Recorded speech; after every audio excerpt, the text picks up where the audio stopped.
और solid is in the form of cylinder with to hemispherical and. ये cylinder है, देखो मैं आपको प्रैक्टिकली समझाता हूँ। ये देखो, इसको सिलेंडर मान लो, ये सिलेंड्रिकल शेप में है ना, इसके ऊपर ये हेमिस्फेयर है, ये एक हेमिस्फेयर हो गया पूरा ऐसे, और एक ये हेमिस्फेयर हो गया ऐसे, ठीक है, इस तरीके से। देखो ध्यान को, ये हेमिस्फेयर हो गया, ये हेमिस्फेयर और ये हेमिस्फेयर। अब इसको करने के लिए करेंगे कैसे? अब इसको मैं ऐसे देख रहा हूँ खड़े होके, मान लो मैं ऐसे खड़ा हूँ तो ऐसे देख रहा हूँ, तो मेरे को क्या दिखेगा? सिर्फ ये वाली आउटर बाउंड्री दिखेगी हेमिस्फेयर की, ये वाली, और सिलेंडर की इसके ऊपर रख दी तो सिलेंडर की ये कर्व सरफेस, ये वाला मुड़ा हुआ हिस्सा दिखेगा, ये वाला। तो इसको क्या बोलते हैं? Curve surface area. सिलेंडर का ऊपर का टॉप नहीं दिखेगा, ये देखो। और इसी तरीके से अगर मैंने नीचे ये रख दिया तो नीचे सिलेंडर का बेस नहीं दिखेगा। क्या दिखेगा? इसको मैंने ऐसे कर लिया तो सिर्फ ये वाला, ये कर्व सरफेस मुड़ा हुआ हिस्सा, जिसको क्या बोलते हैं हम? Curve surface area. और ये कर्व सरफेस एरिया किसका? सिलेंडर का। और ये कर्व सरफेस एरिया, तो इसी को तो हम बोलेंगे इसका कि क्या बोला?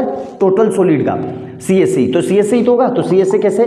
तो curve surface area of hemisphere plus curve surface area of cylinder, फिर से plus curve surface area of hemisphere. मतलब ये समझ में आ गया?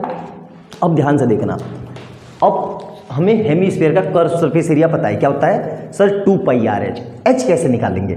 मेन सबसे बड़ा टास्क ये है।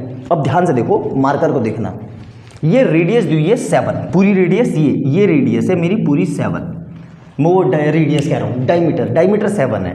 तो डायमीटर का आधा ये वाला हिस्सा देखो, ये वाला, ये रेडियस कितनी हो जाएगी? इतने को देखो, ये रेडियस ही तो होगी, तो ये मेरी कितनी हो जाएगी? 7/2, ठीक है। सेम अब ध्यान से देखना, ये रेडियस है तो हेमिस्फेयर के लिए ये क्या होगी? ये सर ये भी तो रेडियस है, मतलब सर ये हाइट है, हाइट, और हाइट ही इसकी किसकी? रेडियस के बराबर है।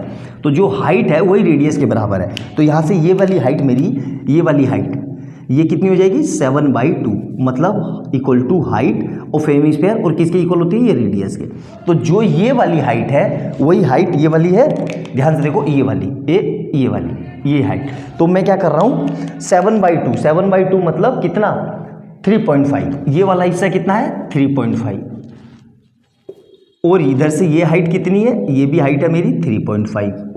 तो इन दोनों को ऐड करके मैं 19 से माइनस कर दूंगा तो अल्टीमेट मेरी क्या हाइट है? कौन सी हाइट आ जाएगी? अल्टीमेट मेरी ये वाली हाइट आ जाएगी, ये वाली, देखो ये वाली हाइट। तो क्या कर रहा हूं मैं? 19 माइनस 3.5 माइनस 3.5, तो देखो 3.5 7 हो गए, तो 7 में से 19 गए, 19 माइनस 7 तो कितना आ जाएगा? 12 सेंटीमीटर। और यही मेरी सिलेंडर की हाइट है। तो तीनों की हाइट पता चल गई। अब हमें क्या करना है? अब सिंपल सा है भाई, हम क्या लिख देते हैं, देखो ध्यान से, CSA of cylinder, CSA of cylinder, CSA of cylinder क्या होता है भाई? आपको पता होना चाहिए 2πr/h, कैपिटल H रख लिखता हूं, क्यों? सिलेंडर की हाइट को कैपिटल H से लिखा मैंने, ये वाली जो हाइट है, और इसकी हाइट को मैंने स्मॉल हाइट से लिखा ताकि कंफ्यूजन ना हो, ठीक है। ये सिलेंडर की हाइट है। और इसी तरीके से CSA ऑफ हेमिस्फेयर,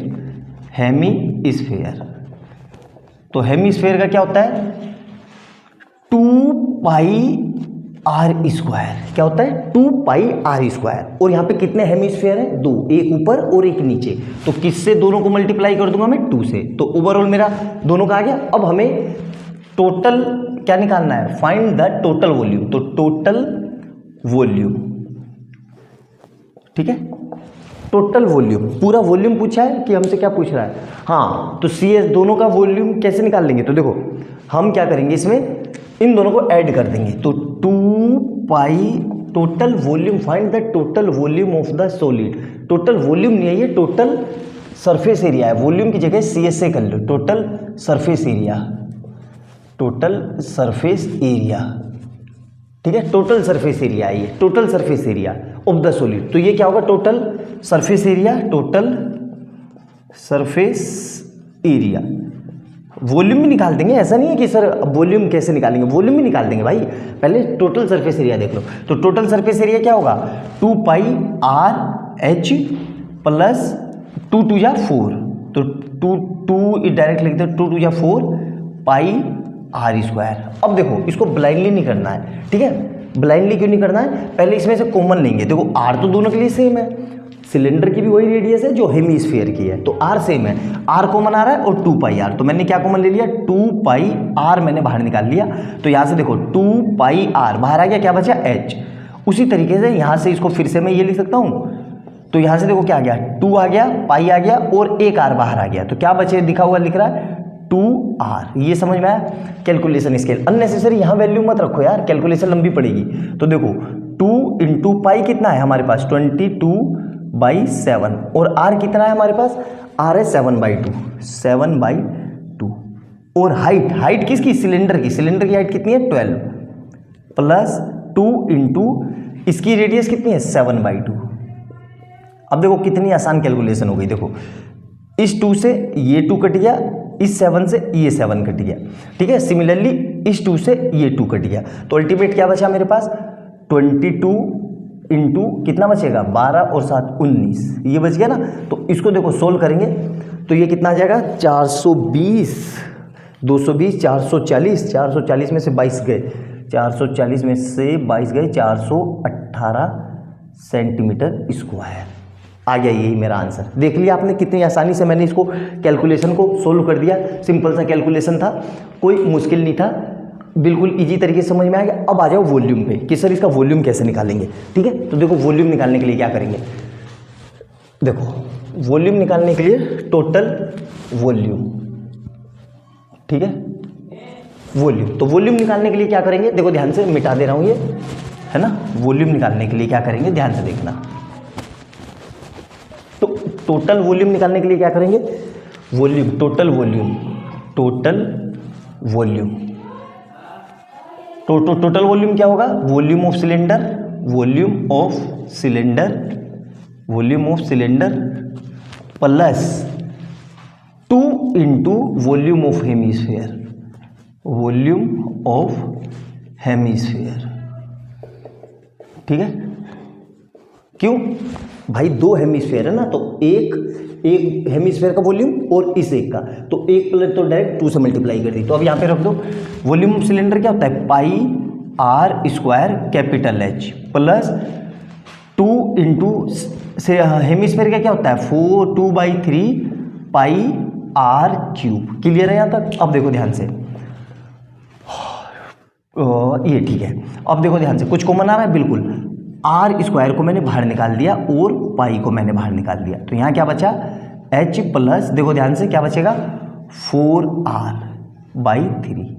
क्लियर है यहाँ तक, अच्छे से समझ में आ गया होगा। यहाँ से क्या बचेगा, पाई आर स्क्वायर को मैंने बाहर निकाल दिया, तो यहाँ पे एच बचेगा, यहाँ पे पाई आर स्क्वायर को तो 4 और आर बचेगा। यहाँ पे वैल्यू रख दो, आर कितनी है 7/2 का होल स्क्वायर इंटू पाई कितना है 22/7, ब्रैकेट के अंदर सिलेंडर की हाइट कितनी है 12 प्लस 4 इंटू कितना है 7/2 अपॉन में कितना है 3, ठीक है। यहाँ तक समझ में आ गया। अब देखो ध्यान से, ऊपर मिटा देता हूँ क्योंकि ऊपर का जगह चाहिए ना थोड़ी, ये देखो। तो यहाँ पे मैं क्या कर रहा हूँ वो रख देता हूँ, तो ये कितना आ जाएगा 7/7 अपॉन 2 इंटू 2 इंटू 22/7 और ब्रैकेट के अंदर क्या आएगा 12 प्लस, देखो इससे ये कट जाएगा 2 बन जा 2 2 जा 12 प्लस 7 दूनी 14/3। क्लियर है यहाँ तक। अब देखो इसको एलसीएम लेंगे। अब देखो ध्यान से, पहले जो कट रहा है काट देते हैं, इससे ये कट गया और इससे ये कट गया 11 टाइम में, तो क्या बच रहा है मेरे पास 7 इंटू 11 और नीचे क्या आ रहा है 2 और ब्रैकेट के अंदर क्या आएगा, देखो एलसीएम ले लिया तो 36 डायरेक्ट लिख रहा हूँ मैं प्लस 14/3, ये आ गया। अब इसको सोल्व कर देते हैं जल्दी से, तो कितना आ रहा है ये 7 इंटू 11 77/2 और इधर से कितना आ जाएगा 36 और 40 50/3। तो इसको सोल्व करेंगे तो कितना आ जाएगा 77 इंटू 50/2 इंटू 3। अब देखो इससे इसको काट लो, कितना 25 टाइम में, कोई फर्क नहीं पड़ रहा है, ठीक है ज़्यादा। अब यहाँ पे ये 70 कितना है 77, अगर मैं किसी तरीके से इसको 78 कर लूँ तो ज़्यादा कोई फर्क नहीं पड़ेगा। सर क्यों किया मैंने, देखो ये 3 से कट जाएगा, डिजिट सम कितना होता है हमारे पास, तो 3 से डिवाइड होने का क्या होता है डिजिट सम 15 आनी चाहिए, तो यहाँ पे 15 कह रहा हूँ, वो मतलब 3 का मल्टीपल आना चाहिए, तो 7 और 8 को ऐड करेंगे 15 आ रहा है, 15 प्लस 1 को 6, तो 6 15 मतलब 1 प्लस 5 6 की टेबल में आता है, बिल्कुल आता है। तो अप्रोक्सीमेशन कर लिया, तो इसको मैंने इससे काट दिया, तो कितना आ जाएगा 2 टाइम में और 26, तो हाँ ठीक है। तो इधर से मेरा कितना आ गया 26 इंटू 25। अब देखो कितनी आसानी से कैलकुलेशन हो गई। 25 दूनी 50, 150, 15 कहाँ से लगा, 25 दूनी 50 और 15 65, 650 मीटर क्यूब। सेंटीमीटर है ना, सेंटीमीटर क्यूब। तो देखो इस तरीके से मैंने इसका वॉल्यूम भी निकाल दिया। तो आपको अब समझ में आ गया होगा कि कैलकुलेशन कैसे करनी है, कैलकुलेशन को कैसे हैंडल करना है, कैसे अच्छे से देख के नोट डाउन करना है। तो अच्छे से बिल्कुल नोट डाउन करना, जितने स्टेप बताए, जितने मैंने कैलकुलेशन की स्टिक फंडे बताए उसको नोट डाउन कर लेना, वरना एग्जाम में ये आप कैलकुलेशन में उलझ के रह जाओगे और आपका क्वेश्चन गलत हो जाएगा और अल्टीमेट जब आंसर नहीं आएगा तो आप क्वेश्चन को छोड़ ही दोगे। मतलब 4 नंबर आपके सीधे चले गए, 4 नंबर मतलब 1% चला गया आपका। तो अच्छे से नोट डाउन करना। वीडियो अच्छी लगे तो लाइक एंड सब्सक्राइब कर लेना और बेल आइकन दबा लेना। मिलते हैं अगली वीडियो में बहुत ही शानदार क्वेश्चन के साथ। बाय बाय दोस्तों।